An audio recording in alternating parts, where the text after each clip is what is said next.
di lokal maupun di kampus. Apa itu? Ya, sebagaimana ilmu-ilmu lapangan ini, ilmu praktik itu kebanyakan didapatkan di dalam berorganisasi. Makanya saya sampaikan kepada antum siswa, antum harus geluti organisasi. Sebagaimana yang disampaikan oleh pembina kita kemarin, Bang Rinal itu, kata beliau ada beberapa organisasi Cipayung yang terbesar di Indonesia. Cipayung yang terbesar di Indonesia, organisasi mahasiswa. Kalau antum masuk dalam salah satu, tidak di kami ada satu salah satu enggak, tapi antum harus masuk ke salah satu. Kenapa? Karena di situ antum mendapatkan relasi yang banyak, yaitu ilmu yang banyak. Antum pandai berbicara nanti di sini, di lapangan seperti ini, di halayak umum, antum akan dapat di lokal, tidak akan dapat di kampus. Kalau antum tidak berorganisasi, antum tidak bisa berbicara di sini. Maka saya sampaikan juga bagi panitia, baik itu ketuanya maupun yang perangkat-perangkat yang lain, antum ada salah satu yang akan dilirik untuk teruskan pengurusan imam. Yang ini yang anggota, saya mohon nanti untuk beberapa bulan ke depan antum jangan mau jadi sebagai anggota, tapi mohon menjadi panitia. Dan saya sampaikan kepada, ini permohonan saya kepada ketum dengan perangkat-perangkat imam pasbar, setelah ini adakan lagi acara yang saya inginkan sebelum berakhir keputusan imam pasbar sekarang. Saya mohon minimal ada 2 lagi agenda yang harus diangkat. Yang pertama, agenda pelatihan kepemimpinan. Pelatihan kepemimpinan, adik-adik ini harus dilatih kepemimpinan. Nah, sekarang saya tanya, siapa sih di sini yang sudah masuk ke organisasi Cipayung tadi itu? Siapa yang masuk sini? Ya, selain panitia, anggota. Siapa yang masuk anggota sini yang pernah masuk organisasi? Ini kebanyakan semester 2. Semester ada? Ada. Siapa yang berempat di sini? Udah masuk organisasi?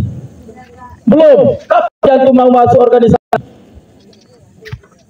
Nah, sebagaimana yang disampaikan oleh Bang Rinal kemarin, saya sampaikan yang paling dominan itu organisasi orang itu adalah IMM, Ikatan Mahasiswa Muhammadiyah. Ada satu lagi HMI, Himpunan Mahasiswa Islam. Ada satu lagi PMII. Apa PMII kepanjangannya? Pergerakan Mahasiswa Islam Indonesia. Pergerakan Mahasiswa Kader Islam Indonesia. Dan itu adalah organisasi yang Cipayung. Tetapi yang lainnya masih banyak. Ada pergerakan. Ada yang nanti masuk ke pramuka. Ada nanti masuk ke seni. Ada yang masuk pramuka di sini. Enggak ada juga. Antum kuliah pergi ke kampus ke Bukit Tinggi ngapain? Kuliah aja. Dah, kalau hanya kuliah, maka ilmu-ilmu yang saya sampaikan tadi itu tidak akan antum dapatkan. Maaf, antum nanti tamat sarjana, orang kampung nggak bisa ngapain, bisa mengurus orang, nggak mengurus kampung. Nah, sering saya sampaikan juga, masa di kampung ini, di kampung kita, coba lihat siapa ketua pemudanya, sarjana atau yang tamat SD? Tamat SD. Ketua organisasinya datang lagi dia. Kasih dia supermi dulu panitia. Nah, ini ya saya sampaikan kepada kita semua. Nah, contoh ya di kampung Bapak, di Kejoro Bapak itu ketua pemuda itu adalah tamat SD. Sedangkan maaf, yang sarjana banyak di situ. Saya tanya, kenapa yang sarjana tidak bisa memimpin ketua pemuda Taruna di kampung kita? Karena mereka sejatinya di perkuliahan. Ya, laki timur rupanya ya. Jangan ke sini. Nah, itulah kisah ya. Ini saya mohon pada kita semua, ini yang anggota baru semester 2, semester 4. Kapan lagi antum menggeluti organisasi? Kalau nanti antum tamat kuliah, antum akan menyesal. Apa yang antum sesalkan? Pertama, relasi antum itu tidak ada. Orang yang antum kenal tuh orang-orang besar tuh tidak ada. Karena kenalnya sama dosen aja, dari kos ke kampus, dari kos lokal. Jadi orang yang kenal itu tidak banyak. Sedangkan yang paling banyak memegang di pemerintahan kita, coba lihat antum pulang ke Taman Barat, kebiasaan orang-orang di sana tuh kebanyakan dari IMM dengan HMI, dari PMII. Dah. Tapi kalau misalnya antum tidak masuk ke dalam lingkungan mereka, maka kita tidak akan kenal. Begitu juga dengan acara seperti ini. Kalau Bapak dulu ketika kalau ada acara semacam ini, kalau ada acara pergi keluar, anti bagi Bapak untuk tidak hadir. Kuliah kita korban dulu.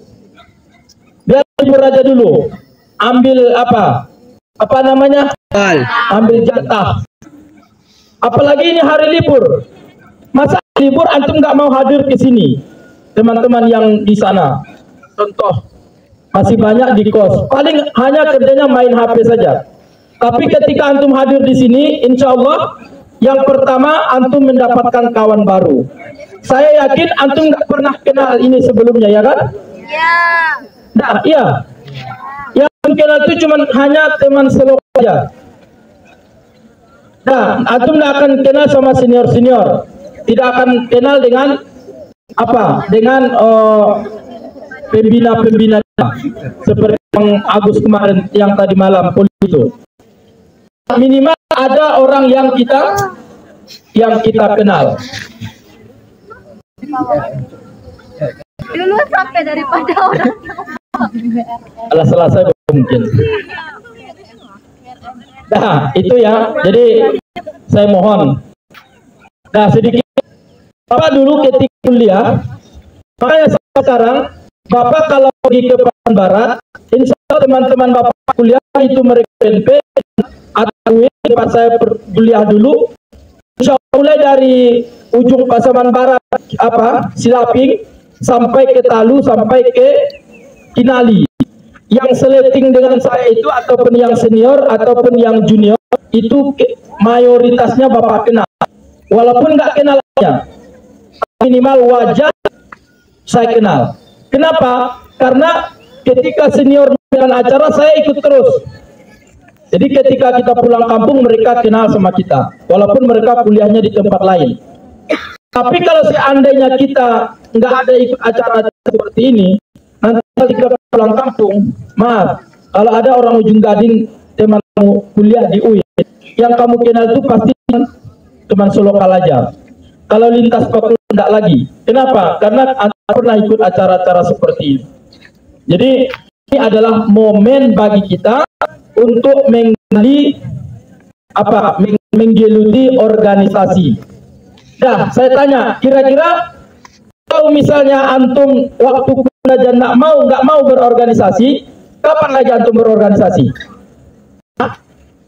Setelah nikah, organisasi sama. Ibu Rempong. Waktu paling tepat adalah ketika mahasiswa. Disampaikan lokal, saya sampaikan. Awal pertemuan dengan mahasiswa baru saya sampaikan masalah ini. Saya nggak mau mahasiswa yang datang ke hanya blok aja. beda antara mahasiswa yang organisasi dengan mahasiswa yang tidak organisasi, itu jauh perbedaannya di lokal. Biasanya kalau ada mahasiswa yang berorganisasi itu sangat aktif di lokal. Tapi kalau mahasiswa yang tidak mau berorganisasi, dia hanya numpang duduk aja. Jadi antum jangan menumpang duduk aja di lokal, hanya ngisi absen boleh. Nah, minimal kalau ilmu akademis kita kurang, minimal organisasi kita kuat. Ini enggak, akademisnya kurang, organisasi pun enggak ada, kalian bawa ke kampung nanti. Nah, saya adalah dosen yang sering mengajarkan ini pada mahasiswa. Sama dengan mahasiswa bertanya, Pak, bagaimana kalau ikut-ikutan demo? Sampaikan kepada mahasiswa, kalau kamu anti demo, kapan lagi kira-kira kamu demo? Hah? Kalau misalnya kamu waktu mahasiswa nggak mau turun ke jalan, kira kapan saatnya kamu akan turun ke jalan? Siap nikah tadi? Dah, turun harga mahar, turunkan harga mahar gitu, atau naikkan harga mahar, naikkan harga gitu, nggak mungkin. Saatnya apa? Waktu inilah saat kita mengalami yang demikian. Kalau kamu tidak pernah merasakan indahnya air mata itu, dah, apa yang kamu ceritakan pada anak-anakmu nanti?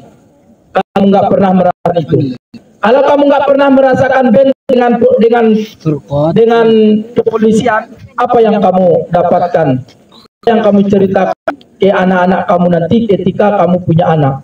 Kamu mungkin, nah, saya dulu ketika kuliah kerjanya cuma dari kos, belajar di lokal. Nanti lagi dia itu jalan. Ya, apapun gerobak jualan yang datang saya beli. Itu yang antum ceritakan. Enggak. Makanya antum tuh jangan anti. Apalagi ini ada orang syariah di sini. Orang syariah. Biasanya maaf, orang yang paling suka turun ke jalan itu kalau di perguruan tinggi Islam orang syariah. Kalau di perguruan umum adalah orang hukum, fakultas hukum. Ini kadang-kadang yang fakultas syariahnya yang anti ke jalan. Kamu suruh anak tafsir hadis itu turun ke jalan. Kamu turun anak itu turun ke jalan. Kamu suruh anak ilmu hadis itu turun ke jalan. Nanti kaca orang hadis itu nggak ada di zaman itu Pak, bid'ah itu Pak. Bid'ah itu Pak. Ini ada hadis di sini kan. Seharusnya secara umum fakultas syariah itu yang terdepan. Kenapa? Karena mereka yang paham tentang hukum. Jadi orang-orang fakultas tarbiyah, fakultas itu di belakang menyokong untuk apa? Menambah masa. Kamu suruh hadis ke depan, nanti ceramah dia. Wala Rasulullah SAW. Ya. Atau misalnya alif lam mim. Bahwa alamu bimurdi, kan? Dan mungkin, maka saya lihat ada anak HPI, hukum dana Islam. Nah, yang itu harus adalah orang terdepan, orang yang tentang hukum. Jadi kalau nggak turun ke jalan, maka otomatis orang-orang yang lain pun tidak akan yang turun. Jadi ini adalah apa? Sesudah itu ada lagi pemahaman mahasiswa sekarang. Pak, untuk apa kita turun ke jalan? Berkuar-kuar pun kita nggak ada manfaatnya, iya kan? Nggak akan didengar oleh mereka. Nah, saya sampaikan, kalau kamu diam saja turun aja kamu ke jalan, tidak bisa berubah, apalagi diam.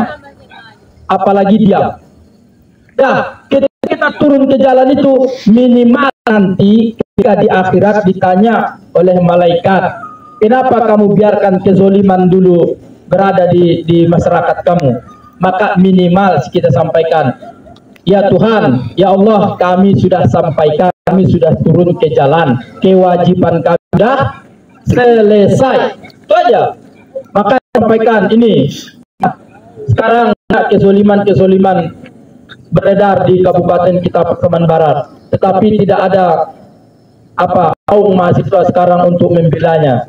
Terutama, maaf sampaikan aja, tambang-tambang ilegal merajalela di kabupaten kita. Dah, sungai-sungai yang dulunya bersih, sungai-sungai yang dulunya banyak ikannya, sekarang tercemari oleh tambang-tambang ilegal mereka. Yang kaya hanya mereka segelintir orang. Dan kita susah ini makin susah juga. Tetapi nampaknya mahasiswa sekarang hanya diam. Dah, hanya diam dan terdiam. Tidak ada lagi gerakan. Walaupun ada gerakan-gerakan, tetapi masanya nggak banyak. Kenapa? Karena mahasiswa tadi berpikir seperti itu. Dan nggak usah kita turun ke jalan, nggak usah kita demo. Itu menghabiskan waktu aja. Itu menghabiskan tenaga kita aja. Nggak ada untungnya, nggak ada perubahan. Dah, itu adalah salah satu bukti. Sehingga kezaliman itu tetap merajalela di daerah kita. Ini adalah saya sampaikan kepada antum. Maka disinilah tempat kita mengenai ilmu. Nah, apalagi ini kita sudah masuk kepada ranah politik, tahun politik. Sebentar lagi kita akan memilih pemimpin-pemimpin kita yang baru. Nah, saya mohon kepada antum semua, minimal antum aktiflah. Nah, dan pelajarilah seluk-beluk politik mereka. Mana tahu nanti antum ketika tamat ada niat untuk maju ke DPR, maju ke parlemen dan lain-lain. Tapi saya mohon kalau antum nanti tamat nggak ada bekal organisasinya, hanya mengandalkan uang untuk maju ke DPR, saya tidak ridho. Sudah maaf kalau seperti kita sudah bergelut organisasi, dia ayomi pasbar, dia majukan. Dah, kalau dia ingin maju, misal kalau dia ingin maju, berarti kita semua ridho. Kenapa? Karena minimal bekal sudah ada sedikit. Tapi kalau tiba-tiba mau caleg, apa yang kamu bawa? Apa yang kamu andalkan? Yang saya andalkan adalah orang tua saya.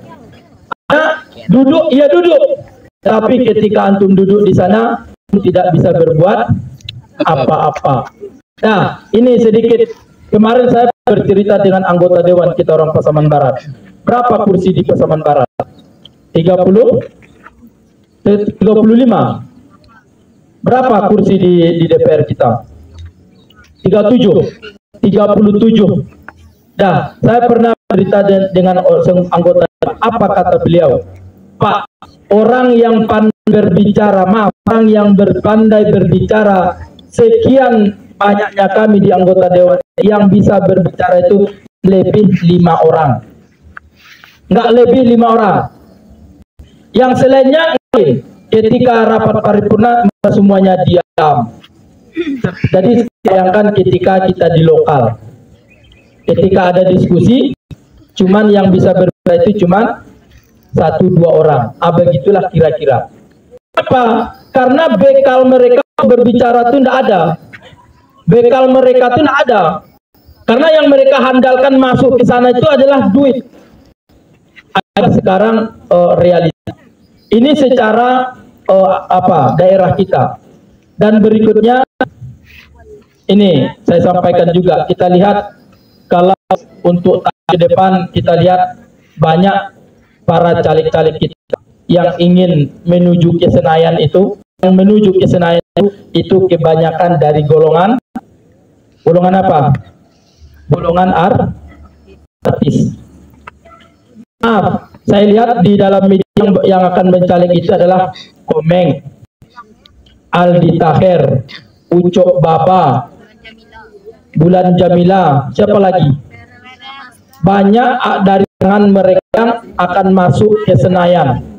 Secara finansial mereka akan duduk secara finansial.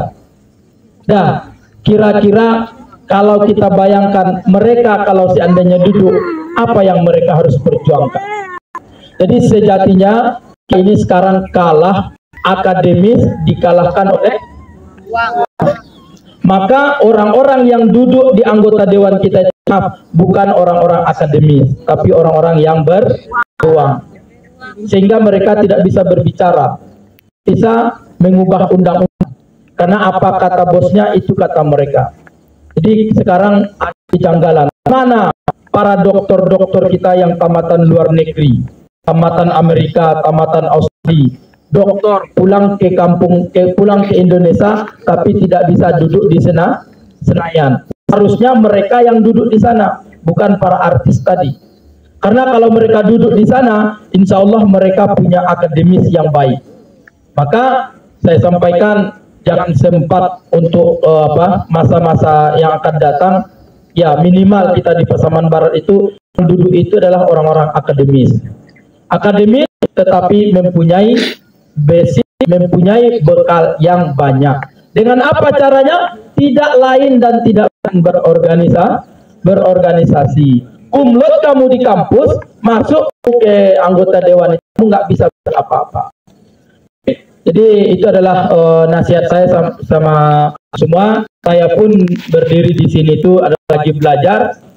Sama kalau masalah masalah istilah, masalah politik, saya banyak belajar dengan Rinal yang tadi malam. Karena kalau dari segi organisasi beliau adalah sudah matang organisasinya. Matang itu adalah itu adalah himpunan mahasiswa itu sudah matang betul. Satunya matang, LK-nya matang. Dan dia sekarang masih aktif. Kalau tidak aktif, maka saya istilah politik itu, tapi insya Allah akan belajar terus. Adalah cara kita. Kriminal itu kalian itu bertanya masalah organisasi. Saya sampaikan juga malam. Dia adalah orang Pasaman Barat.